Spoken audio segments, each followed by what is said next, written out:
it can be quite a long process for recipients to actually be ready to choose a donor. But when they are ready, we are here for them. I'm Melanie Bartok and I run an egg donor program in South Africa. And what we do is we facilitate between recipients who need an egg donor, the egg donor themselves, and the clinics who do the medical side of things. People come to us when they have been told that they need an egg donor, and we have a database of beautiful young women who want to donate their eggs for various reasons, and we match up recipients and donors, and we help people around the world have a baby. I was an egg donor myself in 2000, and then in 2005 I started an egg donor program, and in 2012 my journey as a recipient started. So I've been exposed to every single side of this process. I can relate 100% to our donors and to our recipients as well. Grace has the most amazing recipients. We have recipients who've been together for 20 years, and in the last 5 years they've decided they would like to have a baby. We have same-sex couples. Generally it will be two men who are using a surrogate and they need a female egg donor to complete their puzzle. We have local recipients, we have international recipients, we have all kinds of recipients. And you know, sometimes when a donor gets selected, she'll say to me, Melanie, how do I know that these recipients are going to be good parents? And I say to the donor, you know what, I can't guarantee that they are going to be good parents, but what I can tell you is this is a very, very emotional, very expensive process for recipients. So none of them enter into this lightly and go, oh, I think I just want to pick a donor. They have generally traveled a very long, very hard journey, and this baby sometimes is a R1,000,000 baby. So I will say to the donor, I can't guarantee that they're going to make good parents, but I can guarantee that they desperately, desperately want this baby. When a recipient signs up with us, they could be wanting to cycle within the next 3 months.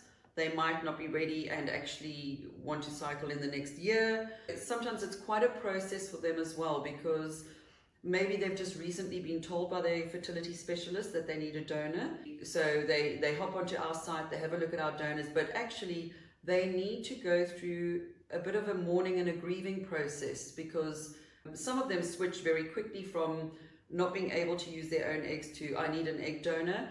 And for other recipients, it's quite a process, and they might sign up with us but only be ready in a year or a year and a half or 2 years time to actually select a donor once they are, you know, they've grieved the loss of using their own DNA. When I engage with the recipient, I think it's really important to stop for a minute and really read about their journey and what it's taken them to get to this point. I think you need to stop and remember that each recipient has got a different story. They've traveled a different path. Each story is unique, and you need to stop and actually look at this recipient's story and engage with them if you can. I like to meet face to face if I have the opportunity to do that, because I think you can miss a lot via email. So whenever I can, I take the opportunity to meet with the recipient face to face. And if I can't do that, then I will pick up the phone and chat to them telephonically. Also, what I think sets us apart, my team and I, with every potential donor, before we make them active on our database, every single team member is involved with interviewing a donor. That's part of their daily job. They will interview the donor before they come on board. I think it keeps things real. I think it keeps us firmly rooted on the ground, and it keeps us very connected to the donors, which then keeps us very connected to our recipients. So when a recipient signs up with Grace, what they need to do is they fill in a very basic application, and then they have access to our database, so they can look at all of our available donors and then they need to select their donor. I would love to meet every single recipient of ours face to face. I'm more a face to face person, but if I don't have the privilege of doing that, then I love to contact our recipients via phone. Some of them are international, some of them are local, so I love picking up the phone and phoning them and getting that connection, because a lot is lost via email.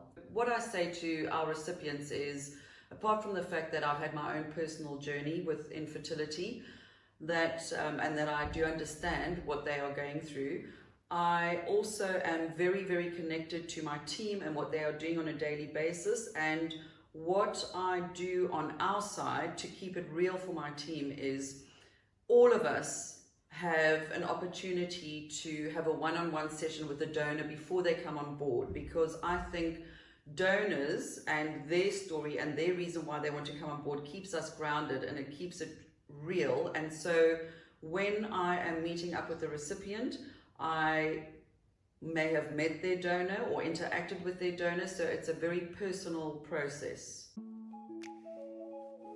I'll tell you about this heterosexual couple, and they selected a donor, and the donor had fallen pregnant. They then selected another donor. That donor wasn't medically suitable. They selected a third donor, a fourth donor. I think they got onto a fifth donor. And this can happen because the donors have lives, and their lives carry on.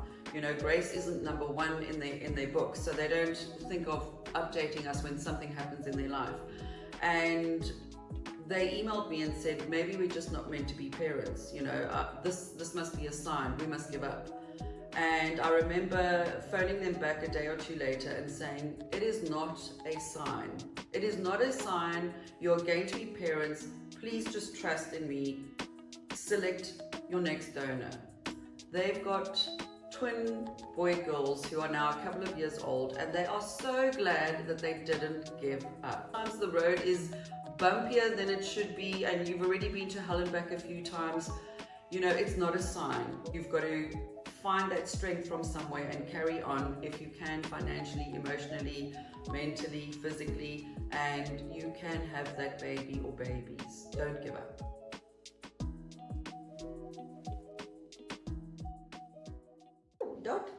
No return policy for you.